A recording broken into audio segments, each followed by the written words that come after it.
push record and get to it. All right, so client screening systems, Marco. There we go. All right, awesome. Let's get to it. So one of the things that we have been spending a lot of time on is just creating for you what that intake assessment looks like, or what the initial session looks like. So I want you to just put yourself in the mind frame just a minute of what someone feels like when they first come into the gym. So whether they are brand new to a gym, they've never worked out before, or whether they've taken a big long break from exercise and they're coming back after maybe getting a job, having a family, right? Or maybe they're just moving into a new gym. Maybe they've been working out, but they're moving from one gym to a new gym. Well, what I want you to do is think a little bit about, you know, what's it going to feel like when they first walk into the space? What's it going to feel like in terms of their knowledge and experience with exercise versus their lack of? And even nowadays with arrows on the floor and stand here to work out and clean all of your equipment, like there's just sort of an elevated need for people to be aware of what's going on when they first get started. And so a big part of what we're trying to do when we have a brand new member is reduce the apprehension of the first couple of times they're in the gym by having them meet with a trainer, by having them meet with a staff member, by having them take a group fitness class, right? So we really want to think about, from an experience standpoint, that right up front, the most important thing is how the client feels. Then getting some information and sort of figuring out a plan that's going to help them reach their goals, and then starting to move them towards that plan, right? But right off the bat, if they're uncomfortable, they're probably not coming back. So we have to think about that a little bit, okay? So clients will start an exercise program for certain reasons, right? There's usually some kind of, again, drive or incentive theory, pain or pleasure, right, around why they're deciding to come to the gym. So we want to know what that is, and we want to gather some of the information that's going to mean we can keep them safe. So that's a part of the questions that we ask, right? And as we already looked at in the green sheet, a big part of asking open-ended questions is just developing rapport, right?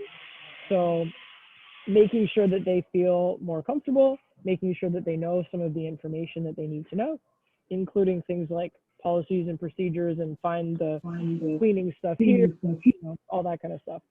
So developing rapport and making them feel more comfortable is, I think, part of what they need, but also part of what they expect out of their experience, okay? So we've covered a lot of this information when we did it in the first week. So a little bit of this is just sort of reminding you and sort of digging in a little bit differently. Where the stars are on this page is not information that we have not already covered. It's just kind of, we're sort of recycling through some of what week one was all about. But a couple of extra things. So we actually sort of talked about it in the group. Cameron asked a question about the PAR-Q, and Renee actually answered with some really great information. The PAR-Q is a screening form.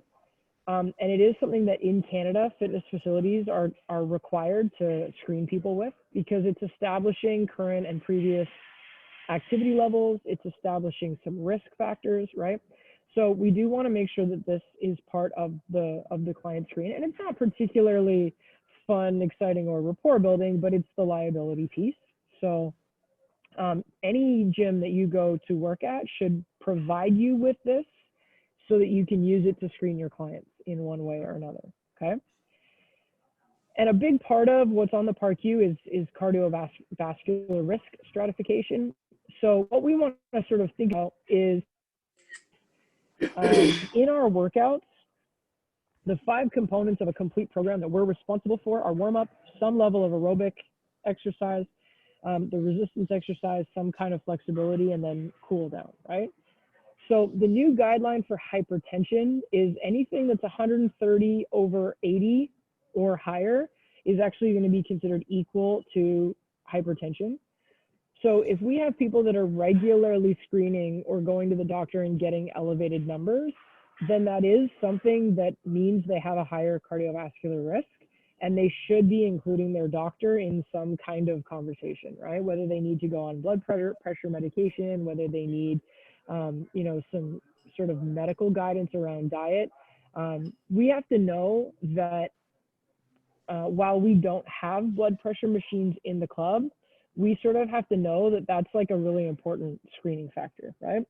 So the way I think about it is, if I'm doing the PAR-Q for someone and they say yes to any of those questions, I want to know, well, when's the last time you checked in with a doctor? Have you done your blood pressure recently? Like, I have to ask a few more of those questions. If they've recently taken their blood pressure and it was fine, great. If they have recently seen their doctor and their doctor says everything's fine, great, right? But outside of that, like, oh, I don't know, we need them to know, right? So we don't have blood pressure machines at the clubs, and it's been a long time since we have. And when we did have them, I never felt particularly skilled at taking blood pressure. So I think what the nice option is if you have concerns about someone in terms of the answers that they're giving you, have them check with their doctor first. If they seem really against that because it's a pain in the butt, it's a hassle, well, at least go to the local drugstore and sit on the machine and stick your arm in the cuff and at least take a reading, right? Because at bare minimum, then we're sort of understanding where they're starting from. So that's kind of one of those things outside of someone who's answering questions and they're very clearly healthy and in good condition. If you're never not sure, you can always ask them to go and just check in on that level. Hypertension is really interesting. Blood pressure itself is really interesting. It's actually a really good marker of overall health. So at the point where someone's blood pressure is elevated, there's a bunch of stuff going on. And if they have a healthy blood pressure in general, they're probably doing okay. So that can be a simple one that we ask them to get a little bit more information on if we need it, okay? So what we would consider low risk are men under the age of 45 and women under the age of 55 who are asymptomatic and have no more than one risk factor that shows up on the next slide. So we'll go there in a minute. Moderate risk is men over 45, women over 55, or those who have 2 or more risk factors. And then high risk would basically be people that have signs and symptoms of cardiopulmonary disease or already some known diagnosis, okay? So then if we look at the contraindications to exercise testing, if someone has 1 or more of these, we would want them to check in with their doctor, okay? So if they've had a recent heart attack, if they have a recent change in their resting ECG, which is a test a doctor has to do, if they have chest pain, sort of like undiagnosed chest pain, or if they have acute congestive heart failure, an uncontrolled heartbeat, any of the things on the list, notice most of these a doctor would have to tell you, right? Outside of chest pain, uncontrolled heartbeat, and significant emotional stress or breakdown, you pretty much have to go to a doctor to know any of these other ones. So again, it's like if someone has symptoms and undiagnosed chest pain and they have not seen their doctor, we want them to, because we need to know if the doctor is going to find any of this kind of stuff, okay? So I've been doing this job for, oh God, almost 20 years. I've only met 3 people that I asked to go get a screen done at their doctors before I would start training with them. So I wouldn't say it's super common, but for each of those 3 people, they did have serious enough health concerns that exercise was not a priority. They needed to get on some medication. They needed to get some testing done. And so if I had just said, oh, well, you're here, I'm going to train you, then I would have been training someone that had severe cardiovascular risk. And I don't know what would have happened. Maybe nothing, but more than likely something bad. And we don't ever want that to be the case for ourselves, because it's scary. We wouldn't want to be dealing with that in the middle of a client session, right? So that being said, it's good to know, it's good to keep top of mind kind of what the symptoms are, what the signs are, what the issues are that people might have, so that if we hear them, then we can say, listen, it's really important that we stay safe. I want you to get checked out with your doctor before we start, okay? So I'd rather be wrong and mildly inconvenience someone who gets a clean bill of health than be right, but not ask them to check in and then end up with a serious medical issue on site, right? So that's kind of what you're thinking of, is I really want to avoid the worst case scenario. Best case scenario is like we delayed you getting started for a week and you had to make an appointment with your doctor. But that's that's an okay scenario versus the other side of things, okay? So don't be afraid to put someone's health at the top of the list of priorities when it comes to things like these.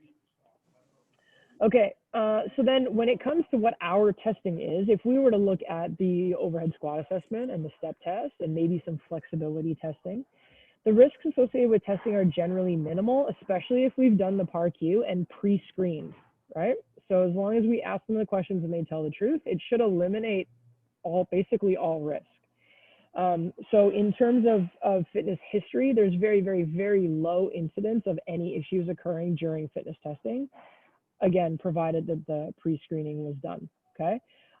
Additional things that you should get filled in on when you get hired are emergency procedures in your clubs. So you guys will be doing CPR within the next month. So you'll get your fitness first aid and your CPR. So that's giving you some of the knowledge that you need to navigate this stuff. But also when you go to work somewhere, they're gonna have some kind of policy. They're gonna have a first aid kit somewhere. If someone gets injured, you fill out a form. Like there's gonna be some steps to take around medical issues. And you just wanna make sure that you know what they are. Especially when as trainers, if we're first ones in the gym at 5 a.m., or if we're still training clients at night after sort of like the 9 to 5 managers have gone home, we are agents of the organization, right? We wanna make sure that we can keep people safe if that's what's required. So kind of make a mental note as part of your onboarding, you want to ask those types of questions. Where's the first aid kit? Do we have an AED on site? Can you show me how to use it? I've got my CPR, but I want to run through it once to make sure I understand it in this setting. Do you have any codes that you use as a team? Is there paperwork to get filled out? Stuff like that, okay? Like there's ghosts in the building, the lights keep going on and off. Okay. Cool. So then when it comes to actually helping someone get ready to do a fitness assessment, for the most part, the screens that we do are fairly simple. The only thing that really has any prereqs is like using the in-body scale, right? And we'll come up to a page that's more specific around that. But in general, you know, we want people to be dressed in comfortable clothing that they can work out in. We want to avoid a huge meal right before we come to the gym because that's not going to make us feel very good. No alcohol within 12 hours is usually a good rule of thumb. And if we give them just a little bit of information about what they'll be doing, they're typically going to be in a more relaxed state. But as an example, I don't want someone to come and do like a Tabata group fitness class and then do a fitness assessment with me. I want them to come in fresh so that I'm doing an assessment just sort of based on like how they would normally show up to work out, okay? Couple of things then around testing considerations. When we do a good job of assessments, they're standardized, they're measurable, they're valid. So we want to think about that a little bit. Validity means measuring what the test is supposed to measure.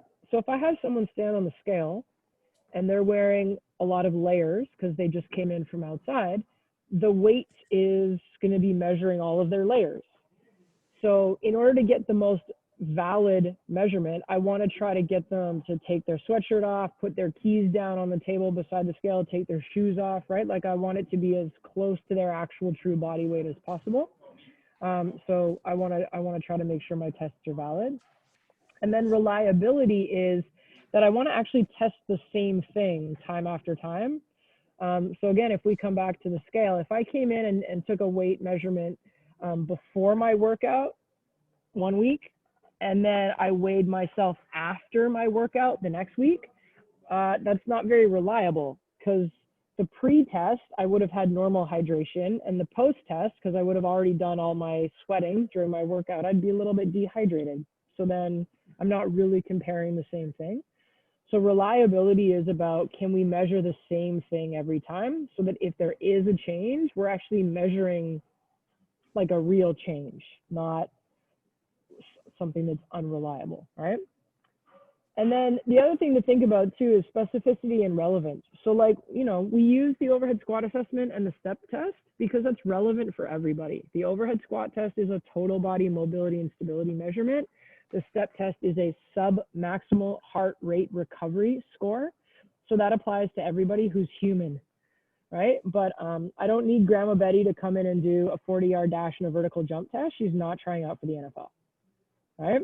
So the two that we use are very standardized. That's why we use them, because they're good for everybody. But as we now maybe look at adding additional assessments, let's do it in relation to what the client needs and who they are and what their goals are and what's going to make them feel comfortable, right? Okay. So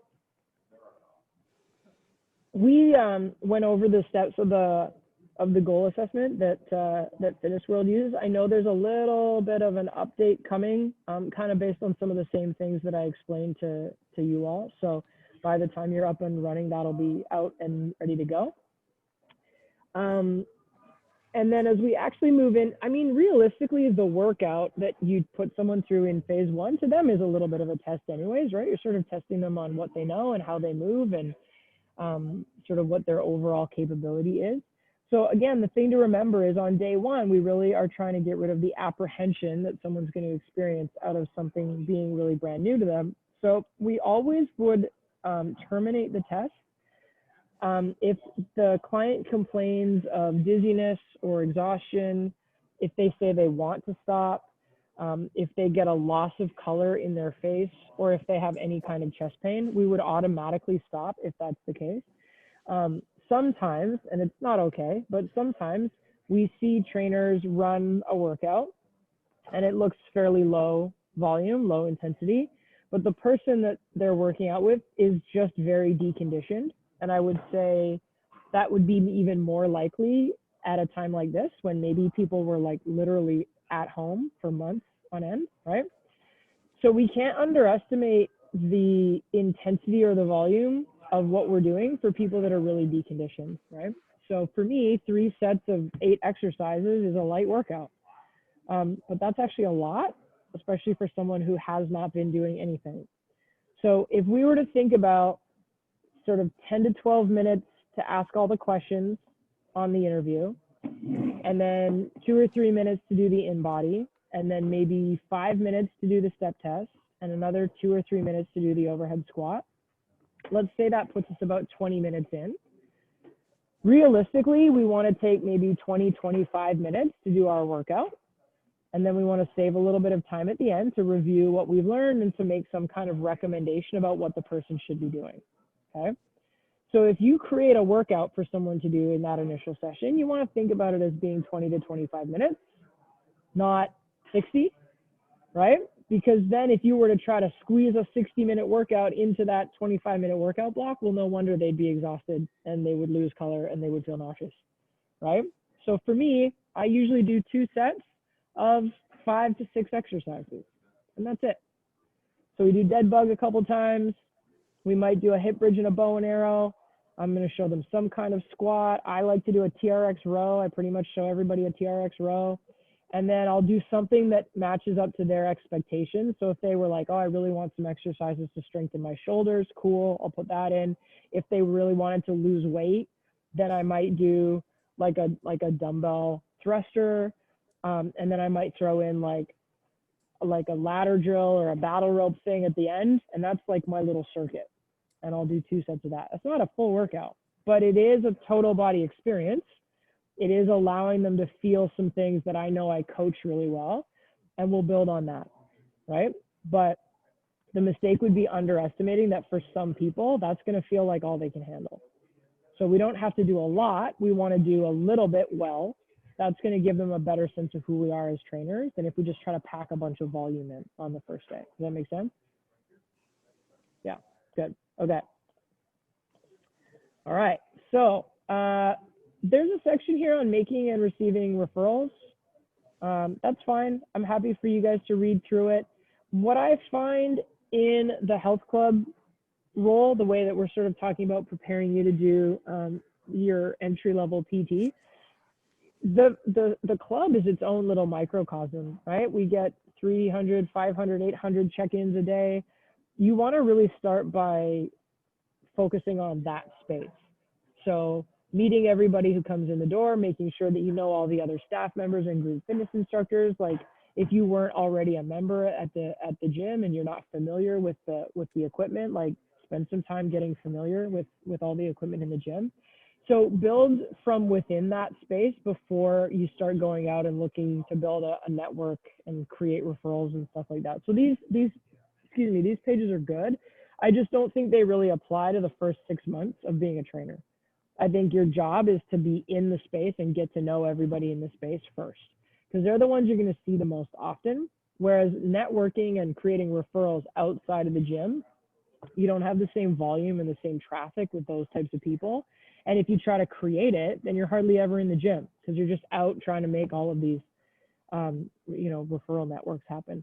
So I would say spend at least 6 months just getting to know everyone that works out in the gym. And then maybe we start looking at doing some outreach beyond that. So you can always come back to these notes in the future if you want to then start to expand on who you're talking to a little bit, okay? Now we get to actually take a look at some of the fitness markers and some of the testing. So the question here is always, there are lots and lots and lots and lots of screens and assessments and evaluations. Do we actually need them? Are they actually going to serve a purpose? Some of them, yes. Some of them, maybe we don't need to do that many, right? And then the second thing is, are we qualified to administer them? So what I mean by that is I went to some certs when I was a new trainer that were run by physical therapists or chiropractors, and they were showing us all kinds of things. And some of them I could understand what we were looking at and I could do them, but they didn't really match my scope of practice. So a lot of the hands-on assessments, a lot of the joint range of motion stuff, that just doesn't really match what our role is.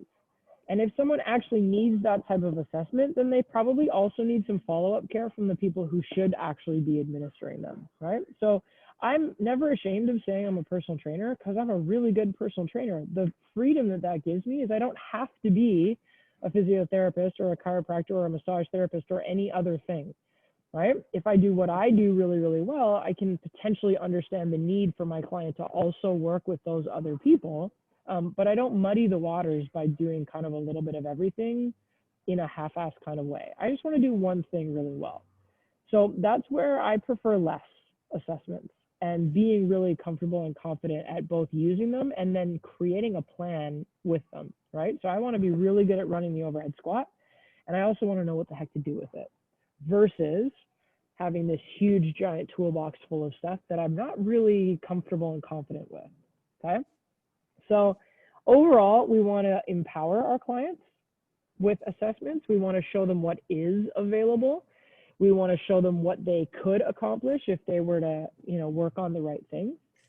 And we've got to think about the difference between health, fitness, and performance. So one of the things I heard from a club leader a little while ago, I went to teach a course in Saskatchewan, and she said, yeah, when we sit down and talk to people, we say, look, lean, healthy, and strong are 3 different things. And you cannot have optimal amounts of all 3 at the same time. Because if you're really, really lean, you're not actually very strong. If you're really, really strong, you're not particularly lean. And if you want to be really, really healthy, you're probably not going to be super, super lean. You're also probably not going to be super strong because the sort of the amount of work you have to do in order to get really, really strong it's a little bit into overtraining. You kind of get a little bit stiff and you kind of get these aches and pains, right? So there kind of has to be a balance on what we're looking for. Now, being lean has its benefits. Being strong has its benefits. Being healthy, I would say we probably want to try to be healthy all the time. But we sort of have to balance that out, right? So if we focus on being healthy first and we work on getting leaner, great. But then maybe at a certain point, we want to now focus on building strength, and we're not going to worry quite so much about how lean we are.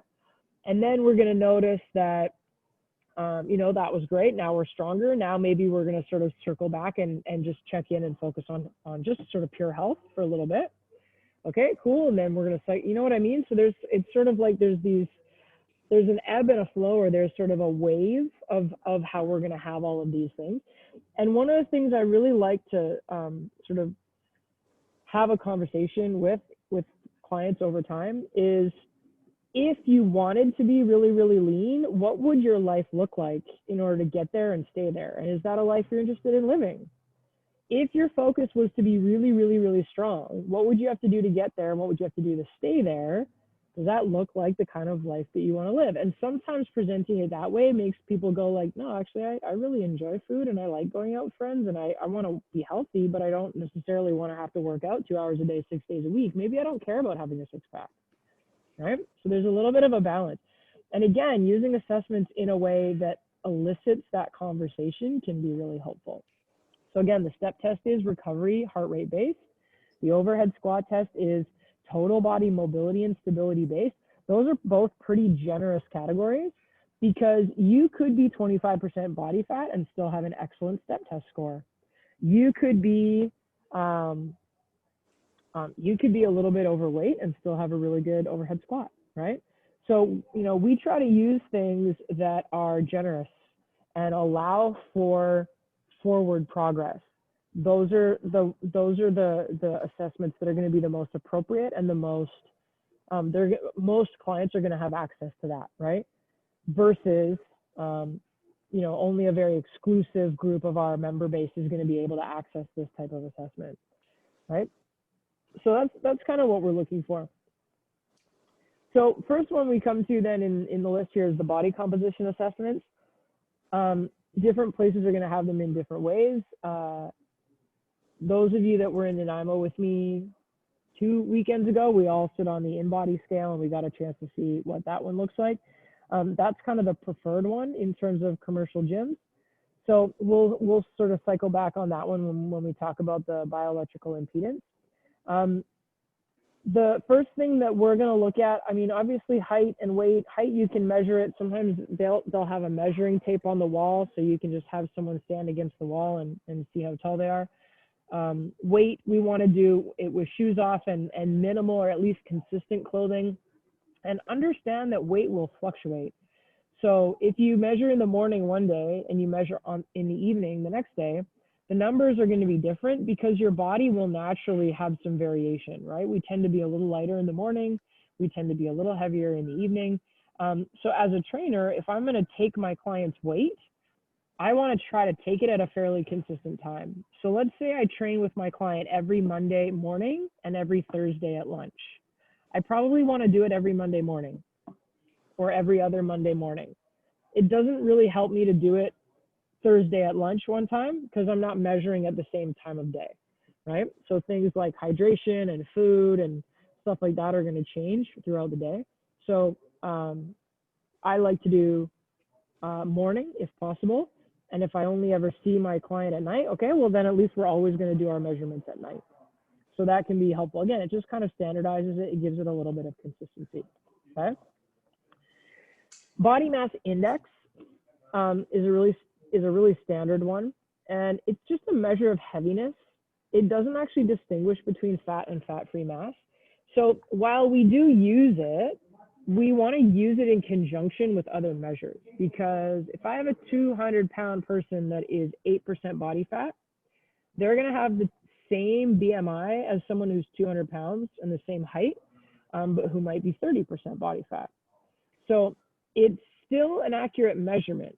There are some things it tells us about the risk of morbidity or early death that are accurate, right? So people that are really, really, really, really big and strong are still really big. Their heart and their joints still have to deal with them being really big, whether it's fat or fat-free mass. So it is still a helpful number, but especially in the fitness population, we normally want to measure it with other things.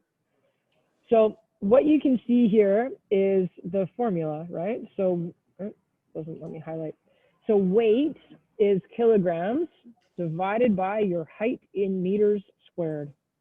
And the number you get is going to fit into this range, which then gives us the levels. So let's actually do this one. If you have a notepad or if you have somewhere you can write this down or do it, because we've got to do it in order a little bit. So I'm going to grab my pen here. So if you do not know your height in meters, honestly, the fastest place to do that is Google. If you just type meters to inches, it will give you a little conversion calculator right there. So you don't actually have to know the algorithm yourself. But let's say you know how tall you are in feet. If you enter that, it will automatically convert it for you. So if I do 5.11, it tells me that that's 1.56 meters. Like it just automatically does it. So then once you have your height in meters, now you want to square it. So I'll give you a nice round number. So if I'm 6 feet, that's 1.83 meters. And so then on my calculator, if I do 1.83 squared, which I don't know about Android phones, but on an Apple phone, when you turn it sideways, it gives you a lot more buttons, including one that says X squared. So right over here somewhere, there's an X with a little 2 above it, that squares it. So if I put in 1.83 and then I hit that X squared button, it gives me 3.3, call it 5. Okay, so now I can take my weight in kilograms and I'm going to divide it by that 3.35. If you don't know your weight in kilograms, it's your weight in pounds times 2.2. So if I go 167 times 2.2, I get 367. And then I'm going to divide that by 3.35. And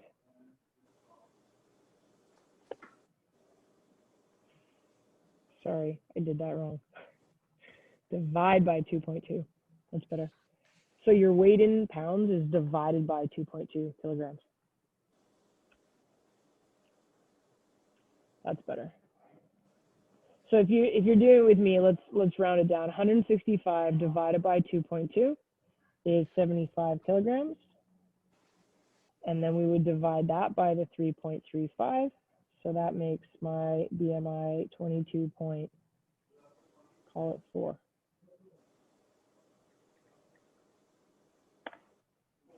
Does that make sense, or did I confuse everybody when I got the pounds to kilograms conversion backwards?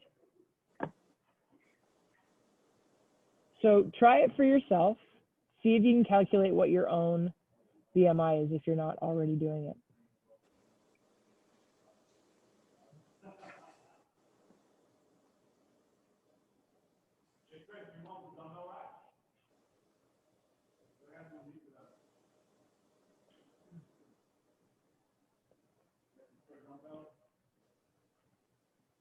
Regan, how you doing on your BMI? Does it make sense?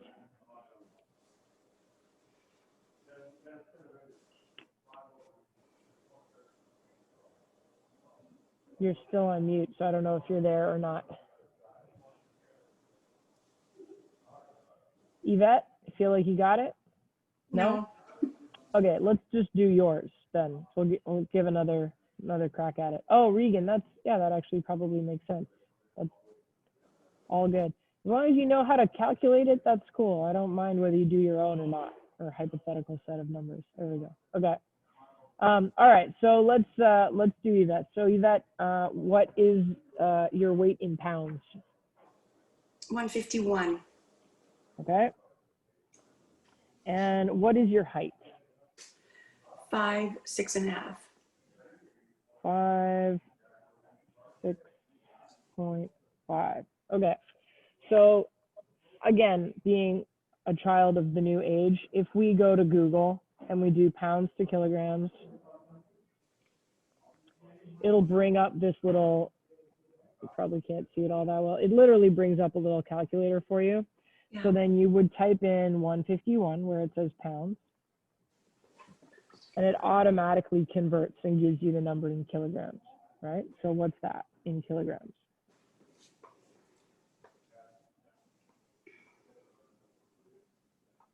Sorry, I'm just